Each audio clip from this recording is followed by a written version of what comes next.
Hello and welcome you all on our YouTube channel Driving Path. जैसा कि आप देख सकते हैं कि हम लोग एक नए चैप्टर के साथ यहाँ पे प्रेजेंट हुए हैं और इस चैप्टर का नाम है आवर एनवायरनमेंट। तो ज़्यादा टाइम न लेते हुए हम ये चैप्टर स्टार्ट करते हैं, लेकिन उससे पहले सबसे इम्पॉर्टेंट बात ये है कि अभी तक हमारे इस चैनल को जिन लोगों ने सब्सक्राइब नहीं किया है, लाइक नहीं किया है, तो प्लीज़ प्लीज़ प्लीज़ ज़्यादा से ज़्यादा लाइक करें, शेयर करें, सब्सक्राइब करें और हाँ, बेल आइकन प्रेस करना ना भूलें। तो स्टार्ट करते हैं आवर एनवायरनमेंट। तो सबसे पहले डेफिनेशन क्या होता है, व्हाट इज़ एनवायरनमेंट। तो एनवायरनमेंट क्या होता है, वो सारी चीज़ें जो हमारे सराउंडिंग में प्रेजेंट हो, चाहे वो लिविंग थिंग्स हो चाहे वो नॉन लिविंग थिंग्स हो, वो एक एनवायरनमेंट क्रिएट करती हैं। क्योंकि एनवायरनमेंट में तो सारी चीज़ें हैं, लिविंग भी हैं, नॉन लिविंग भी हैं, हर तरह के कंपोनेंट्स हैं। तो यही दोनों कंपोनेंट हमारे एनवायरनमेंट को डिज़ाइन करते हैं। तो ये हो गया हमारा एनवायरनमेंट का डेफिनेशन। ठीक है, ये इसको मैंने डिफाइन कर दिया। अब आगे बढ़ते हैं। इकोसिस्टम, एनवायरनमेंट के अंदर इकोसिस्टम होता है। कहीं भी किसी भी चीज़ को आप जब मतलब किसी भी चीज़ को आप फॉलो करते हैं तो एक सिस्टम में फॉलो करते हैं ना। तो एनवायरनमेंट को भी कौन चलाता है, एक प्रॉपर सिस्टम चलाता है, वो कि इकोसिस्टम होता है। तो इकोसिस्टम में भी आपके दो तरह के कंपोनेंट्स आते हैं, बायोटिक और एबायोटिक। वही हो गया लिविंग थिंग्स मैंने बोला था, तो वो हो गया बायोटिक। एबायोटिक क्या हो गया, नॉन लिविंग थिंग्स। वही सारी चीज़ें होंगी, मैं आपको यहाँ पे स्टेप बाय स्टेप करके लिख के अच्छे से बताऊंगी। तो प्लीज़ बने रहिए हमारे साथ और इस वीडियो को पूरा देखिए और ज़्यादा से ज़्यादा लाइक करिए, शेयर करिए और सब्सक्राइब करिए। बेल आइकन प्रेस करना ना भूलें। जैसा कि पहले मैं आपको बता दूं कि इकोसिस्टम होता क्या है, डेफिनेशन इसका क्या होता है। Ecosystem is a system consist of biotic and abiotic components. ठीक है, तो ये कौन कौन से कंपोनेंट से मिलके बना होता है, बायोटिक और एबायोटिक। तो हमारा क्या यहाँ लिखूंगी मैं, बायोटिक लिखूंगी और ए बायोटिक लिखूंगी। तो बायोटिक कंपोनेंट क्या होता है, इसका मैं डेफिनेशन यहाँ दे रही हूँ। बायोटिक कंपोनेंट वो होता है, तो हमारा बायोटिक कंपोनेंट का वन वर्ड में हम क्या बोलेंगे, ऑल द लिविंग ऑर्गेनिज्म। जितने भी लिविंग ऑर्गेनिज्म है, चाहे वो प्लांट हो, एनिमल हो, ह्यूमन बीइंग हो, माइक्रोब्स हो, ये सारे आपके बायोटिक कंपोनेंट में आएंगे। लेकिन जो हमारा बायोटिक कंपोनेंट है वो तीन कैटेगरी में डिवाइडेड है, प्रोड्यूसर, कंज्यूमर, डिकम्पोजर। प्रोड्यूसर में आपका क्या आ जाएगा, प्लांट। प्लांट हमारा जो है वो प्रोड्यूसर का रोल प्ले करता है, क्योंकि कोई भी चीज़ जो ह्यूमन बीइंग या एनिमल इनटेक करते हैं वो कौन प्रोड्यूस करता है, प्लांट। क्योंकि ह्यूमन बीइंग तो डायरेक्टली डिपेंडेंट है, एनिमल्स भी डायरेक्टली डिपेंडेंट हैं, तो प्लांट ही हमारा सबसे मेन सोर्स जो है प्रोड्यूसर का, वो प्लांट ही है। कंज्यूमर में आपके ह्यूमन बीइंग आ जाएंगे, ये आ जाएगा, एनिमल्स आ जाएंगे। और डिकम्पोजर में आपके जितने भी माइक्रोब्स हुए, चाहे वो स्कैवेंजर्स का नाम सुना है, स्कैवेंजर्स जो मतलब डिकम्पोज करते हैं डेड डिकिंग मटेरियल्स को, चाहे वो वल्चर हुआ, चाहे वो हाइना हुआ, ये सारी चीज़ें जो है ना वो डिकम्पोज करने में हेल्प करती हैं। बैक्टीरिया हुआ कई तरह का, फंजाई हुआ, ऐसी सारी चीज़ें जो है वो हमारे एनवायरनमेंट को क्लीन करने का काम डिकम्पोजर करते हैं।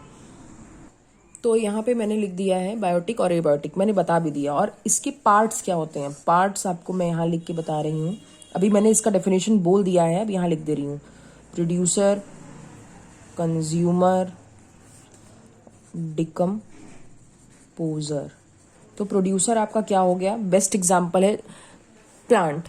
तो प्रोड्यूसर के नाम से ही आप डिफाइन कर सकते हैं कि जो प्रोड्यूस करे, जो कोई भी चीज़ खुद से बनाए, तो वो क्या कौन हो सकता है, प्लांट ही हो सकते हैं। क्योंकि प्लांट तो किसी पर डिपेंड नहीं होते हैं, वो फोटोसिंथेसिस के प्रेजेंस में ही अपना फूड बनाते हैं। वो ऐसा तो नहीं होता है कि वो दूसरों से या फिर किसी से लेके खाना बनाए, ऐसा तो नहीं है। वो खुद ऑटोट्रॉप, जैसे मैंने बताया था कि वो खुद मतलब एक तरीके से हम प्रोड्यूसर को ऑटोट्रॉप बोल सकते हैं। ठीक है, वो सेल्फ डिपेंडेंट होते हैं, वो किसी पर डिपेंड नहीं करते हैं। तो प्रोड्यूसर में एग्जाम्पल हो गया इसका प्लांट। ठीक है, कंज्यूमर का एग्जाम्पल हो गया एनिमल एंड ह्यूमन बींग्स। कुछ कुछ ऐसे भी होते हैं, मतलब उनको पैरासाइट बोलते हैं, जो मतलब डायरेक्टली डिपेंड रहते हैं। मतलब पैरासाइट तो आप समझ सकते हैं कि वो ऐसे ऐसे टाइप के होते हैं कि पैरासाइट वही होते हैं जो बिना हार्म किए, बिना उसे मारे, मतलब उनसे डायरेक्टली फूड को ले लें, ठीक है। तो ये हमारा पैरासिटिक हो गए।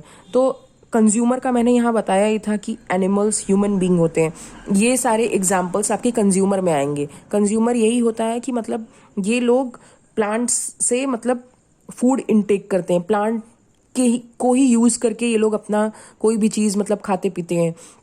तो हमारा कंज्यूमर से आप कंज्यूमर को डिफाइन कर सकते हैं, ठीक है। अब डिकम्पोजर का यही काम है कि जो जितनी भी चीज़ें एनवायरनमेंट में हो रही हैं, आप सब लोग अपना अपना सबका वर्क डिवाइड है। जैसे कि होता नहीं है कि कुछ लोग प्रोड्यूस कर रहे हैं, कुछ लोग कंज्यूम कर रहे हैं। अब साफ सफाई का काम कौन करेगा? तो डिकम्पोजर करेंगे, क्योंकि ऐसी कोई भी चीज़ नहीं है कि जो मतलब एक टाइम के बाद ख़त्म ना हो। तो उनको साफ भी तो करना ज़रूरी है, क्योंकि ऐसी सारी चीज़ें पड़ी रहेंगी तो फिर वो आधे लोग ऐसे ही बीमार होकर ख़त्म हो जाएंगे, कुछ होगा ही नहीं इस प्लेनेट पे।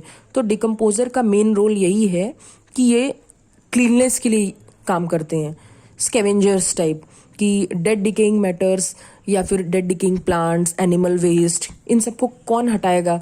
तो हमारा डिकम्पोजर। तो डिकम्पोजर में आपका एग्जाम्पल सारा आ जाएगा। हाइनाज हो गए, वल्चर हो गया, ईगल हो गया, जितनी भी चीज़ें जो भी हेल्प कर रहा है वो सारी चीज़ें डिकम्पोजर में आएंगी। तो मैं यहाँ लिख नहीं रही हूँ, मैं आपको बता दे रही हूँ। तो इस वीडियो को प्लीज़ ध्यान से सुनिएगा लास्ट तक, तभी आपको ये सारी चीज़ें समझ में आएंगी। और हाँ, आवर एनवायरनमेंट बहुत ही ज़्यादा सिंपल चैप्टर है। आपको इतना ज़्यादा इसमें माइंड और मतलब इतना ज़्यादा इसको यूज़ नहीं करना है, बस आपको सुनना है और याद रखना है, क्योंकि ये बचपन से पढ़ाया जाता है। एनवायरनमेंट 2-3 से स्टार्ट हो जाता है। तो प्लीज़ आप इस पर फोकस करिएगा और बने रहिएगा। इस वीडियो को लास्ट तक जरूर देखिएगा, मैं बार बार इसको रिपीट कर रही हूँ। अब हम चलते हैं इकोसिस्टम को थोड़ा आगे बढ़ाते हैं। इकोसिस्टम भी 2 तरह का होता है। कौन कौन सा? नेचुरल इकोसिस्टम और मैनमेड इकोसिस्टम या आर्टिफिशियल इकोसिस्टम। तो हमारा यहाँ पे पहले मैं लिखती हूँ इको सिस्टम, ठीक है। फिर यहाँ पे क्या आएगा? नेचुरल, फिर आता है आर्टिफिशियल। तो नेचुरल में हमारा क्या होता है? जो पहले से ही बना बनाया मिला हो जो सिस्टम, जैसे कि नेचुरल इकोसिस्टम से आप समझ सकते हैं कि जो हमारे एनवायरनमेंट में नेचुरली पाया जा रहा हो, मतलब कि उसको अलग से कोई टेक्निक यूज़ करके उसको ग्रो या कुछ भी ऐसा करने की ज़रूरत ना पड़ी हो। तो नेचुरल इकोसिस्टम में हमारा यही हुआ। जैसे कि मैं बता दूं, जैसे पॉन्ड इकोसिस्टम। पॉन्ड तो आपने बनाया नहीं ना है, कि पॉन्ड तो हमारा नेचर में ऑलरेडी पाया ही जाता है। पॉन्ड ऐसा नहीं है कि हम उसे बनाते हैं फिर उसको उसमें सारी चीज़ें ऐड करते हैं, ऐसा तो नहीं है। तो ऐसा जो हमारा सिस्टम हुआ, जैसे नेचुरल में आ गया आपका पॉन्ड इकोसिस्टम हो गया, ग्रासलैंड हो गया, जितनी फील्ड्स हैं, ये सारी चीज़ें मतलब पहले से ही बनी हुई हैं, एनवायरनमेंट में प्रेजेंट ही हैं। तो हमारा नेचुरल सिस्टम हो गया, नेचुरल इकोसिस्टम। आर्टिफिशियल वो होता है जैसे कि मैनमेड इकोसिस्टम, जैसे कि बिल्डिंग हुई, एक्वेरियम हुआ, ये सारी चीज़ें मैनमेड हैं। ये सारी चीज़ें ह्यूमंस ने बनाई हैं खुद से अपने लिए। ये बनी बनाई चीज़ें नहीं मिल रही हैं, ये बनाया गया है। तो ये हमारा क्या हो गया? Artificial ecosystem. तो आप यहाँ पे समझ गए कि नेचुरल और आर्टिफिशियल इकोसिस्टम में क्या डिफरेंस है। तो ये हो गया हमारा टॉपिक। अब बढ़ते हैं यहाँ से फूड चेन पे। फूड चेन और फूड वेब, ये बहुत इंपॉर्टेंट है। इसका जो इसके बाद जो एनर्जी फ्लो डायग्राम और ये सारी चीज़ें बनेंगी ना, ये सारी चीज़ें बहुत इंपॉर्टेंट है। बोर्ड में इससे बहुत ज़्यादा क्वेश्चन पूछे जाते हैं इस टॉपिक से। तो मैं इस टॉपिक को अच्छे से एक्सप्लेन करूँगी, देखते रहिए आप। मैंने यहाँ पे डेफिनेशन आपके लिए लिख दिया है। फूड चेन होता क्या है? फूड चेन हमेशा ये याद रखिए, माइंड में हमेशा ये याद रखिए कि यूनी डायरेक्शन होता है, इसका कभी डायरेक्शन रिवर्स नहीं होता है, ठीक है। तो ये सबसे इम्पॉर्टेंट पार्ट है, यूनी डायरेक्शनल। तो ये क्या होता है? It is a unidirectional sequential event by which nutrients and energy are transferred from one group of organism to the next, ठीक है। तो ये हमारा हो गया फूड चेन। फूड चेन में हमें क्या याद रखना है? Uni directional.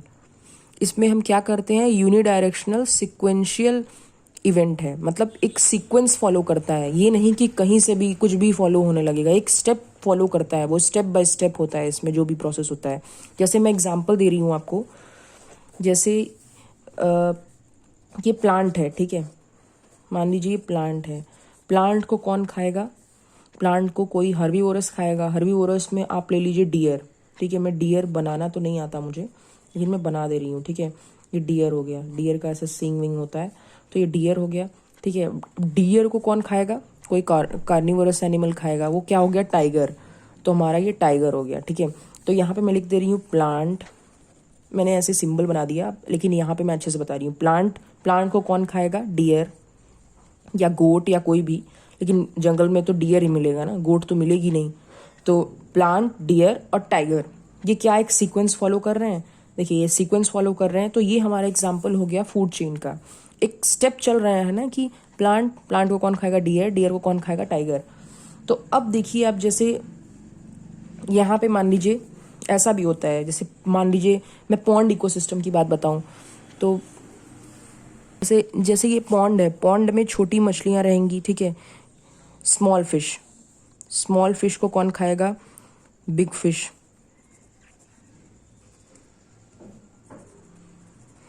इसको कौन खाएगा, बिग फिश को कौन खाएगा, या तो क्रोकोडाइल खाए, या तो उससे बड़ी फिश खाए, शार्क खाए, या कोई खाए, मतलब शार्क तो मिलेगी नहीं पॉन्ड में, वो तो सी में मिलेगी, लेकिन स्मॉल फिश या फ्रॉग, मान लो यहाँ पे आप फ्रॉग ले लिए, फ्रॉग, फ्रॉग हो गया, फिर उसके बाद स्मॉल फिश को खा रहा है, फिर फ्रॉग नहीं, स्मॉल फिश,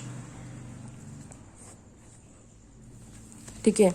तो जैसे मान लीजिए यहाँ पे मैं आपको अच्छे से बता रही हूँ, समझा रही हूँ, यहाँ पे देखिए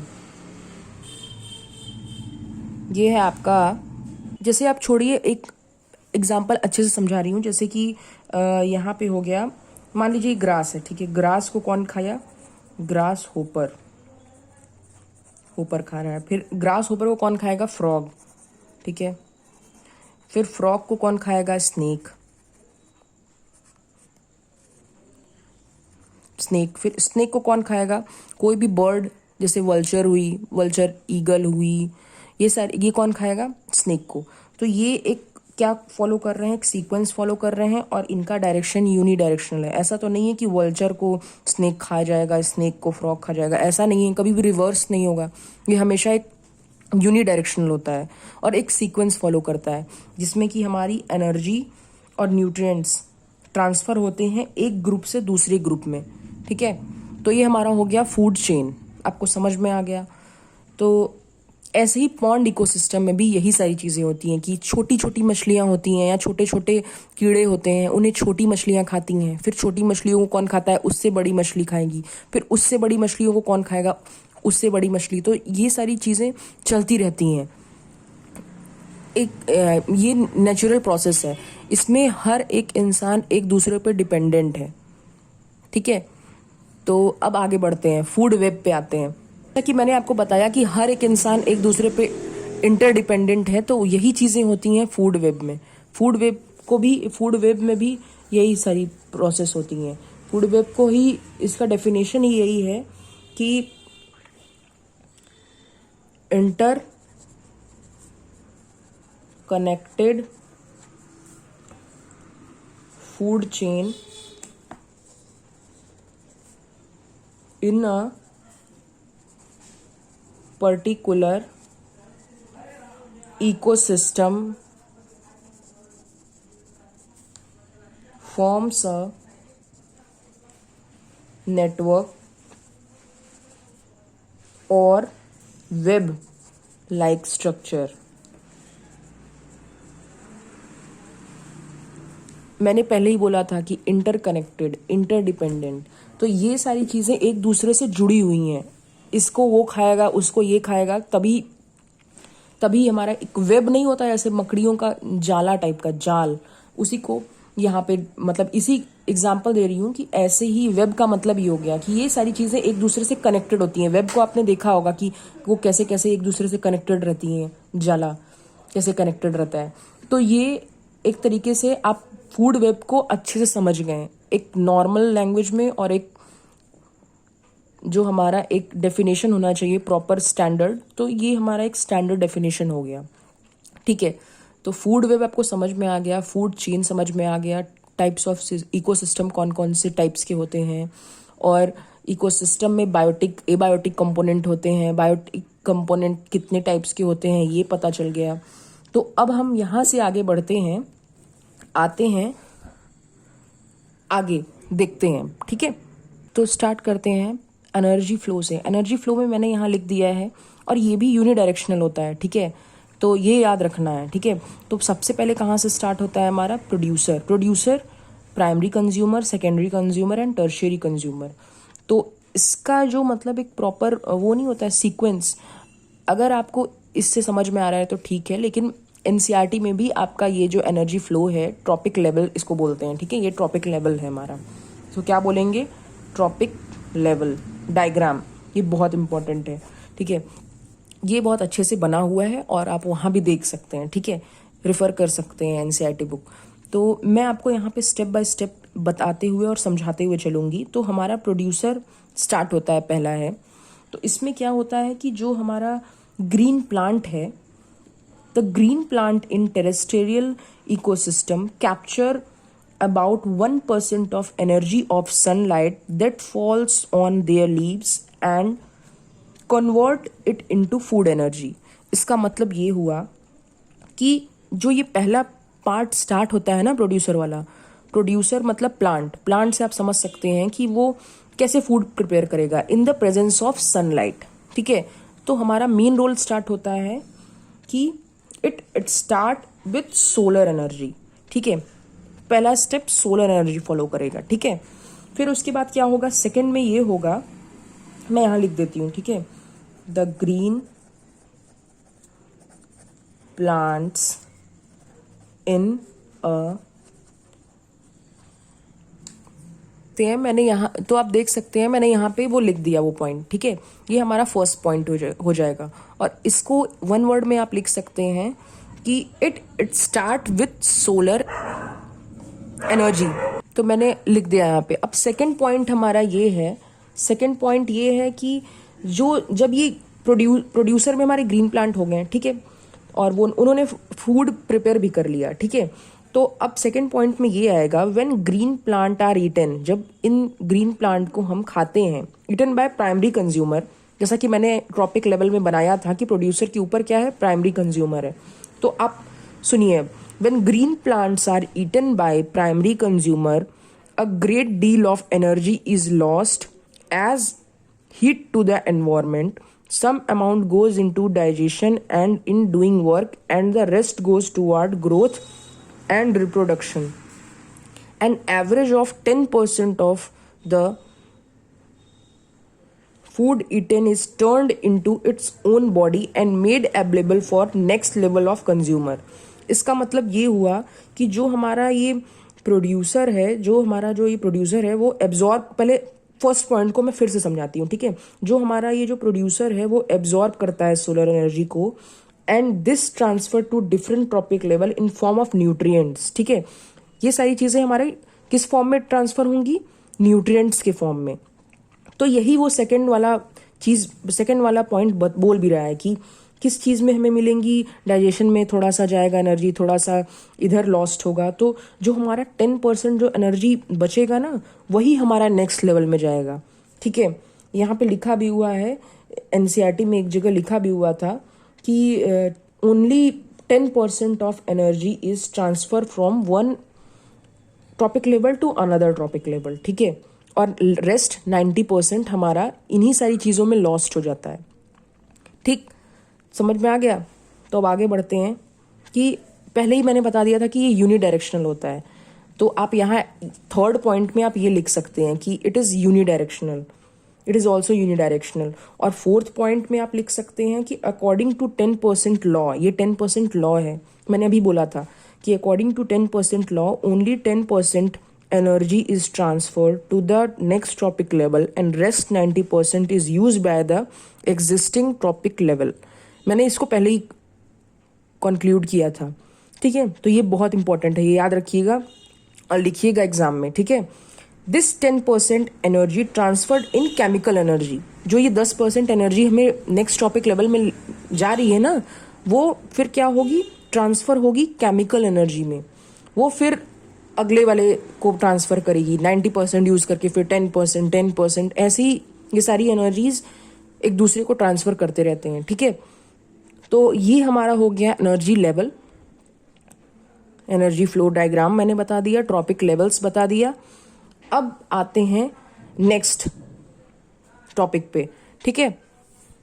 तो जो हमारा ये अवर एनवायरनमेंट जो चैप्टर है ना हमारा, वो इन्हीं तीनों पे बेस्ड है, जो बहुत इंपॉर्टेंट है। एक food chain, food web, energy flow या ट्रॉपिक लेवल, ये 3 टॉपिक आप इसमें से श्योर पढ़ें और इसको समझें, पढ़ें ही ना, सिर्फ समझें। ये बहुत इंपॉर्टेंट है और बोर्ड में इन्हीं तीनों टॉपिक से अच्छे से पूछा जाता है, ठीक है। तो अब मैं स्टार्ट करती हूँ कि जो हमारे बचे हुए पॉइंट्स हैं उनको, बायोडिग्रेडेबल एंड नॉन बायोडिग्रेडेबल। तो बायोडिग्रेडेबल का आप अच्छे से मैं आपको समझा सकती हूँ कि जैसे जो चीज़ इजीली एटमॉस्फेयर में या एनवायरनमेंट में डिकम्पोज हो जाए, जिसमें थोड़ा टाइम न लगे, जैसे कि हमारा हुआ प्लांट वेस्ट हुआ, या फिर फ्रूट्स हुए, वेजिटेबल हुए, यही सब मैंने बोलना चाह रही हूँ।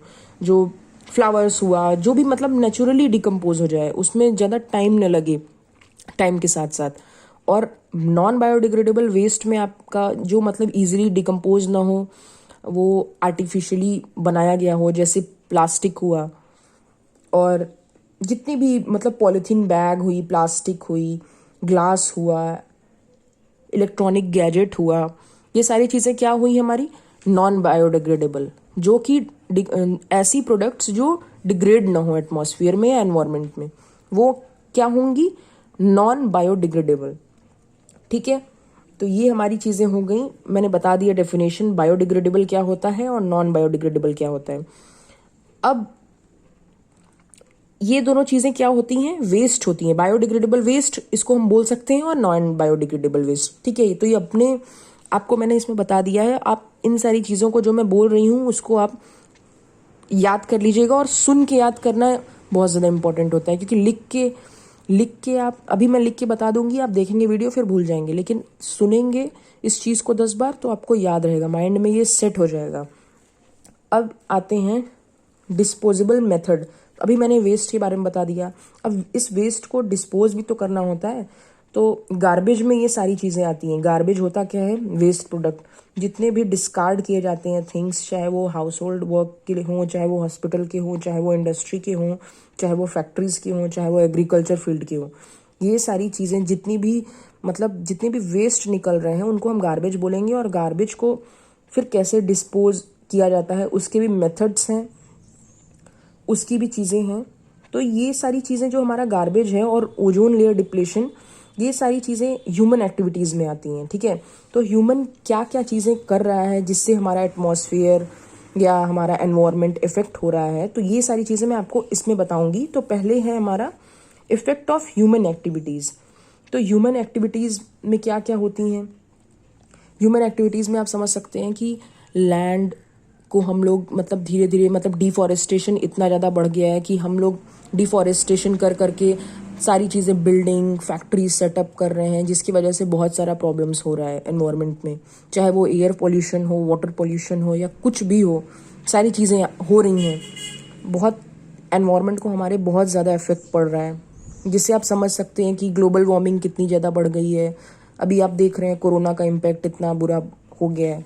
तो ये सारी चीज़ें जो ह्यूमन एक्टिविटीज़ हैं इनके वजह से हो रहा है। तो मैंने यहाँ पे गार्बेज आपको बता दिया। अब ओजोन लेयर डिप्लेशन पे आते हैं। ओजोन लेयर डिप्लेशन क्या होता है कि ओजोन पहले होता क्या है, ओजोन ये होता है कि it act as a blanket to protect the earth from radiation. मतलब एक ब्लैंकेट की तरह काम करता है कि जो भी चीज़ें हमारी अर्थ को इफेक्ट करेंगी या उसको मतलब प्रॉब्लम क्रिएट करना चाहेंगी, उसको ये क्या करेगा, उसको प्रोटेक्ट करने के लिए ये एक तरीके से ब्लैंकेट का काम करता है, ठीक है। ओजोन लेयर जो होता है बहुत ज़्यादा एक शील्ड, समझ रहे हैं, शील्ड और कवरिंग ऑफ ओजोन गैसेस, ये हमारा स्ट्रेटोस्फीयर में पाया जाता है, ठीक है। स्ट्रेटोस्फीयर में ओजोन कैसे बनता है, पहले ozone is formed by 3 atom of oxygen. मैं यहाँ पे लिख देती हूँ, ठीक है। पहले मैं ऐसे बताती हूँ, O2 को हम क्या करते हैं, यूवी रेज में देते हैं, तो किस में डिवाइड होता है, O प्लस O में, ठीक है। फिर ये O प्लस O2 को क्या मिलता है हमारा, O3 ही हमारा ओजोन होता है, ठीक है, ठीक है। यही हमारा, ये रिएक्शन बहुत इंपॉर्टेंट है। एग्जाम में आप अगर ओजोन लेयर के बारे में डेफिनेशन दे देंगे और ये रिएक्शन लिख देंगे तो आपको अच्छे मार्क्स मिलेंगे, ठीक है। तो ये याद रखिएगा। और ओजोन लेयर का और भी चीज़ है, जैसे कि इसमें जो अमाउंट होता है ओजोन का, वो क्या होता है, बहुत ज़्यादा वो ड्रॉप हो रहा है इस टाइम पे। और क्या हो रहा है कि सिंथेटिक केमिकल की वजह से, जो कि सबसे ज़्यादा, मतलब आप ये याद रखिए कि क्लोरोफ्लोरोकार्बन जो है, CFC, जो हमारा रेफ्रिजरेटर में, फायर एक्सटिंग्विशर में यूज़ हो रहा है ना, वही इसको ज़्यादा इफेक्ट कर रहा है।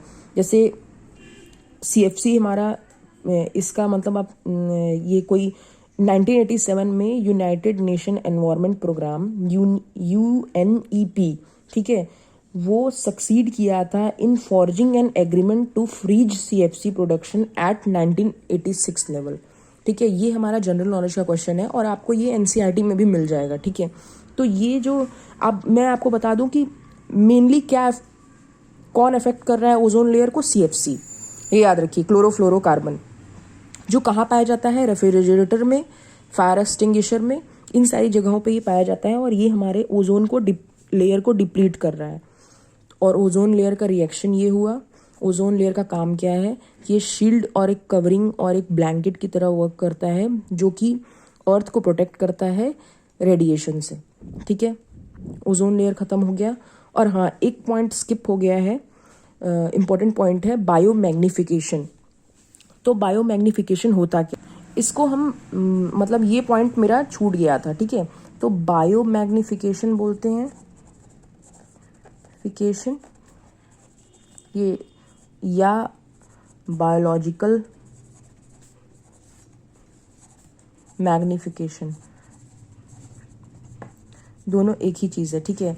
चाहे इसको आप ये बोलिए चाहे ये बोलिए। तो इसमें क्या होता है कि जो हमारा, जानते ही आप कि इस समय मतलब कितना ज़्यादा ह्यूमन एक्टिविटी बढ़ गया है, हर जगह फैक्ट्री सेटअप हो रही है, हर जगह बिल्डिंग्स बन रही हैं। तो इससे यही हो रहा है कि जो हमारा एक्यूमुलेशन होता है, accumulation of chemicals at the successive trophic level,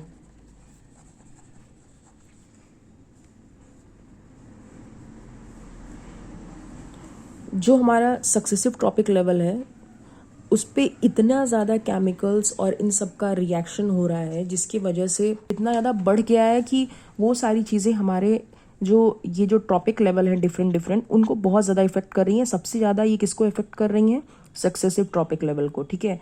तो ये क्या होती हैं कि ये जो ऐसे ऐसे केमिकल्स होते हैं, आप तो पता ही होगा कि मैन मेड है तो जल्दी डिग्रेड नहीं होगा, नॉन बायोडिग्रेडेबल होगा। तो इस वजह से वो सारी चीज़ें एक्यूमुलेट हो रही हैं सरफेस पे, जिसको डिफरेंट प्लांट या ह्यूमन बीइंग, या नहीं प्लांट नहीं, एनिमल ह्यूमन बीइंग इनटेक करते हैं या फिर यूज़ करते हैं। इसकी वजह से वो सारी चीज़ें उनके बॉडी में एक्यूमुलेट होती हैं। फिर वो फर्दर जो भी उन्हें, जैसे कि अगर मान लीजिए डिकम्पोजर जो हैं वो उन्हें खाएंगे तो वो फिर उन्हें इफ़ेक्ट करेगा, जिसकी वजह से मर जाते हैं। आपको मैं एग्जांपल दे रही हूँ कि कभी कभी आप लोगों ने न्यूज़पेपर में सुना होगा कि किसी पॉन्ड में मछलियाँ सारी मर गई। तो ये बेस्ट एग्जांपल है आपका बायोमैग्निफिकेशन का। बायोमैग्निफिकेशन में यही होता है कि जो हमारा ऑक्सीजन का सप्लाई हो रहा है ना पॉन्ड में, उसको वो लॉक कर देता है, बंद कर देता है, जिसके वजह से पॉन्ड का जितना भी पानी है वो पूरा मतलब एक तरीके से जहरीला हो जाता है, मतलब उसमें पूरा टॉक्सिसिटी हो जाती है। इस वजह से उसके अंदर के जितने भी जानवर हैं या फिश हुई या फिर जो भी चीज़ें हैं वो मरना स्टार्ट कर देती हैं। ऑक्सीजन सप्लाई मिलेगा ही नहीं तो वो जिंदा कैसी रहेंगी। इस वजह से यही कारण है, यही बायोमैग्निफिकेशन ही वो चीज़ है जिसकी वजह से ये सारा प्रॉब्लम क्रिएट होता है। तो न्यूज़ में आता होगा कि अरे इस तालाब की इतनी मछलियाँ मर गईं, अचानक से ये हो गया। तो ये लोग ये नहीं सोचते हैं कि कैसे मरी। बस ये सोचते हैं कि अरे यार ऐसा हो गया वैसा हो गया, लेकिन इसका मेन कारण यही है बायो मैग्नीफिकेशन। बायो मैग्नीफिकेशन की वजह से ही तालाब में इतनी गंदगी हो जाती है, कचड़े फेंक देते हैं, वेस्ट फेंक देते हैं, कुछ भी फेंक देते हैं उसमें।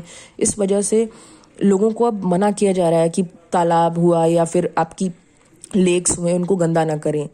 तो यही वो कारण है जिसकी वजह से ये सारा चीज़ें हो रही हैं, और अब तो काफ़ी कम हो गया है, लोग अब थोड़े समझदार होते जा रहे हैं। तो बस मैं आज का ये टॉपिक यहीं एंड करती हूँ। बायो मैग्नीफिकेशन ही वो एक टॉपिक था जो स्किप हो गया था माइंड से, लेकिन याद आ गया तो मैंने आपको बता दिया।